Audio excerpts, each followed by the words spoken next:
Hey guys, Ace Drive here. And after finally some weeks of testing and making everything try to be perfect as well, I finally got the first WIXOSS deck I liked to almost like perfection.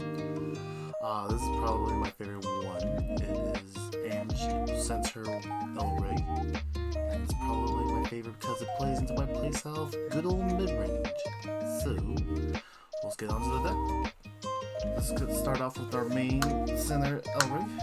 It's going to be with Ange. Sorry about the poor flex because I don't have this in SP. Should probably get that or just send it to me. Whatever works. We're going to talk about Ange. So Ange is going to be a once per turn. You can target one virtual Signy, which is pretty much all your creature deck is. And it gains +4, which will help in the late or for a certain card. And then once it enters, it will return a Signy your opponent controls, and you draw a card. It's really good removal on the entrance, and then it also has a really good buff. Makes your small guys bigger, and makes your big guys even bigger, and then you can reach a certain power threshold when you need to. That is the main line. Next is our assist lines. So we have, of course, LRIG.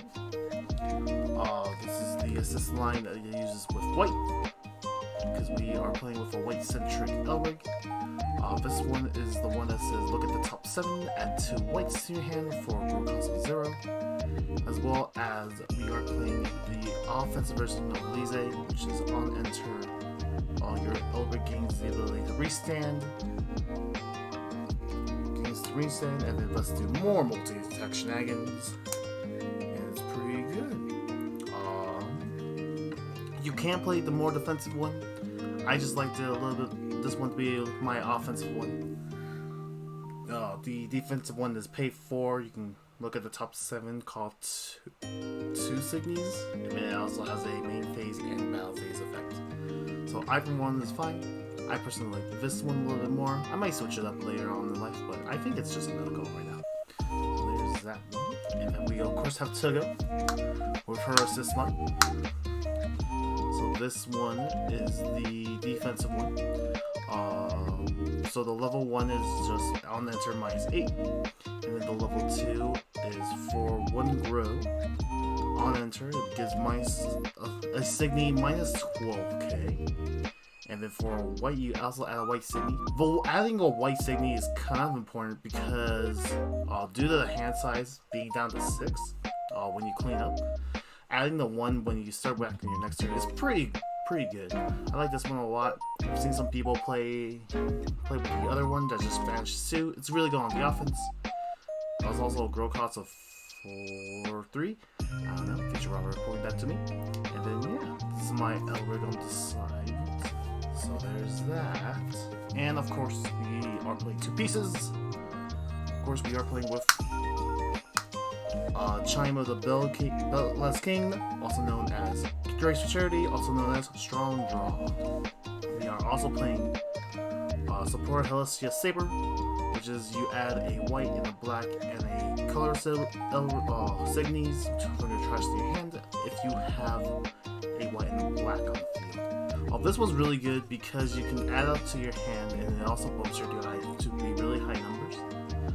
Also allows you to get PGs, and then that's also really good. And then draw 3, discard 2 is good for now, and also no other good pieces. You can't play the defensive one that says it eliminates all your opponent's lancers, assassins, and double crushes. I say that is a meta call rather than a staple in the deck. So there's that. Next up to the main deck. So right now we have 4 of the level 1 dual color card. Basically it's just a vanilla beat body, and you kind of just need this because they're virtuals. They're kind of just there just to be there. It's really good though having multicolor, especially helps out with the piece that grabs a white and a black. So you can just grab this as your white or your black target. You have more pieces for the eventual future. Next up we have 4 of Yuki. Roa. I was like, Roa. Wow, I can't read. Roa. Basically, she says on enter, look at the top 2 cards for a Aime, and then add to your hand and the rest of the bottom in a order. It also has a life cloth ability that says when it's revealed in your life cloth, look at the top 3, add 2 to your hand and the rest of the bottom in any order. It's really good defensively and it's okay offensively. You primarily just play her as a life cloth piece. It's okay once in a while to play down, just to try to dig just a little deeper. Next up is for Yukis. Yukis are actually pretty good because the deck roughly plays like a 1-2 game and then you have a full board, usually on when you go second. So having these are really good. What it does is that if you have 3 or more virtual signies on your board, this gains plus 5k. So it's an 8k beater, can be over vanillas, level 1. It's very nice and clean. It's also not the greatest things I have, but it's also probably one of the strongest. It's better than a couple of other things, and I personally like this card a lot. Also, it's white, so it helps your white cost. The deck is very white heavy, so there's not going to be as many black pieces into the deck, but there's going to be probably a few staples here. So next, you have Sister Claire. Sister Claire is not the greatest card. Basically, she says on enter, untap a Signy, and then if you have Yushin and Dora on your board, you draw one. We don't play it for the best ability, and then we barely play it for the first one. We just play for its life cloth ability, which is when it's revealed, target Signy your opponent control gains. This cannot declare an attack, and then you draw 1 card from it. It's really good. It's a really good defensive option. I play as a 4-of because there are nothing else better besides the vanilla that makes 12. You can play that. I personally do not like it that much. Next we have 2 Melissa Kurendi. On enter, it mills 3, and then if you have 5 or more virtual signals in your drop, in your trash, this gains plus A. So once again, it is a beater. In the reverse way, you just have to have 5. And then it also has a life cloth ability of paying a white and a generic and a black. You can give a creature minus 12. It's really strong, and I needed a black source that does it. So I chose her, and the mill it also helps a little bit, just because it gets you to hit certain pieces with your pieces later, and then it's a black source for your black units that you kind of do need to play every so often. And then, of course, we have our famous 4 servants. I like these a lot. You can pick one star or another. I just like the SPs of all of these, so I threw them as this. My personal favorite is the vampire one because she's adorable. Basically, the main purpose of 4 PGs is to not die by your opponent's LRIG attacks because they can only be used against your LRIG. So, 4 of those, and then you can always recur these with dicks and your pieces. On to the level 2s. So we have 4 of the generic level 2 multicolors. It is a pretty strong thing. 10k vanillas are always fine. Multicolor also gives it more purpose, and then it allows us to recur things, and it's good for board setups. You may have noticed that this deck does not play as much in the level 2 game, because this only plays about 5, 9, 13, and then the other ones are a little bit higher, but I think I just prioritize the early game just a little bit more, and then just having sources and sources. Next we have Meiji Warabe. On enter, pay a white. If you do, you look at the top 3 cards, add 1 virtual to your hand, and then the rest to the bottom of the deck in the order. It also has a life cloth ability of when it checks in the life cloth, look at 3, you may reveal a Signy from among them to your hand or to the field. So this can grab you your PGs. And then you can either grab that or grab a dude and set up on your board for the future turns. This is really good as a searcher. And then, of course, not every time you pay for the white for it, but you always like to have that life possibility, and that search is also very important. Next is our smallest recurring ad engine, when you need to, is Ichigo Ushimi. So on attack, she reveals the top card, and if it's a virtual, you add to your hand. You do have a little bit of top deck manipulation, so you always guarantee it, but 80% of the time, you're probably going to hit a virtual. It's a 3K, so it's not the best to beat over, but it's just a good card to add to your hand. I play 3, I might go up to 4 in the later lines, but I do not have 4 currently, but this always makes a good piece. So, we do play a little bit black for certain cards, so here's one of those. It is Mire Gundo. I just like the character. And also, it has a pretty unique enter ability. So, you enter, you pay a black. If you do, you mill the top 3 cards of your deck. And then if you do, you play a level 1 virtual from your trash to the field. It's a really good board recovery, especially if you need to, like, make one thing to do things. That's why I play a little bit more level 1s in my deck, just so Mire comes when Mire hits the table. If I need to, I can generate a board set easily. So it's pretty good. I also like her art a lot. So the last ones are also Kanzaki Miginoka. I play Kanzaki just for a shield primarily, because it's pay one of the black, and you minus 12 on the life cloth. But I did play the middle one just because I can. It just play Arena Obika from your trash to the field, and then Obika has a couple effects to do when you do it. It's pretty flexible. I like this slot a lot. You can probably replace this for any other black cards, and then black cards are also a good defensive shield minus 12. So there's that. Next up is the main star of the deck of the White Centrics. It is Aris Aruma.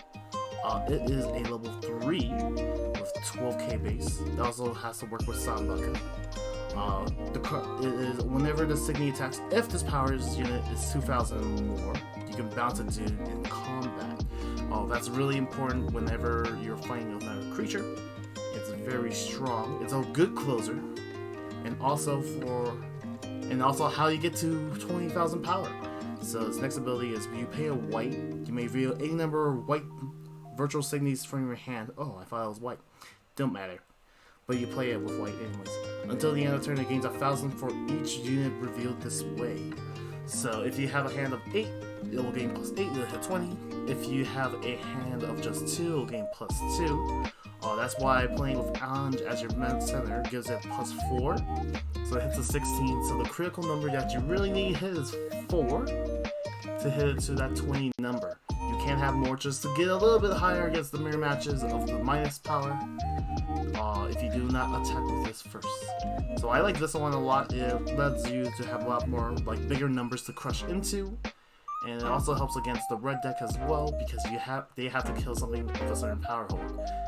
Green kills it regardless, but I think this is probably a little bit safer against certain matchups. So play 4 of those. No life cost abilities on level 3s except for I think one of them. So all your life possibilities are on your level 2s and your level 1s. So we play 4 of Himawari Homei. On enter. Oh, she doesn't have an on enter.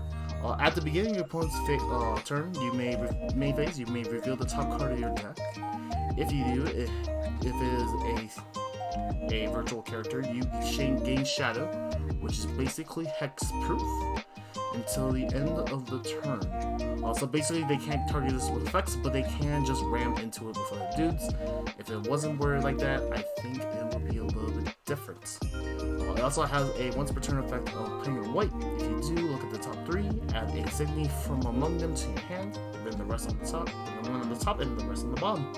It's really good for setups if you really need to. Also grabs PGs as well, and then it's just a good base 12, and it's really good as well. So it's really hard to get rid of it, and it forces your opponent to play bigger dudes right in front of it. So right now the deck's very mid-rangey. It's hard threats to get rid of, and the small base tech I have are 2 Arena Okitas. If it's entered with Kanzaki on the board, you pay 2 generic. If you do, you add a PG to your hand.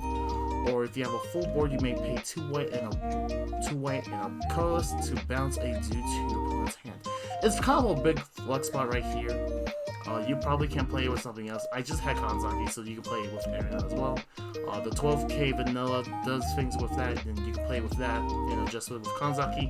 But I kind of need a couple of black pieces to play around with because I also play a small black package. And I think I'll present them right now. 2 Lulus and the one of NIJISANJI. I play this package because it's a very nice package to get rid of. Lou Suzuki has a really strong effect of a continuous.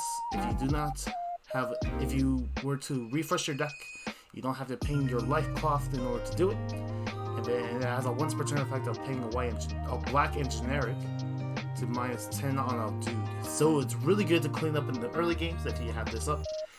You also have to mill 20. So once you deck out, you usually take a card from your life cloth and put it in your trash. But if when you have a Lulu on the board, you don't have to do that. It's also a 12K beater. It's really good in any points of the game. And then Nui has, whenever a virtual enters the board, you may look at the top card, you may spin it. And then whenever at the beginning of your attack phase, if there are 20 more cards in your trash, you may vanish a card on your opponent's board by paying a white and a generic and a black. I keep on thinking it's white. But this card is really good as a finisher for the black deck because you mill consistently. It's okay in this one, but it's a nice package to have in case you have to deal with the shenanigans. So, the deck is primarily a mid-range deck where you just value attrition them.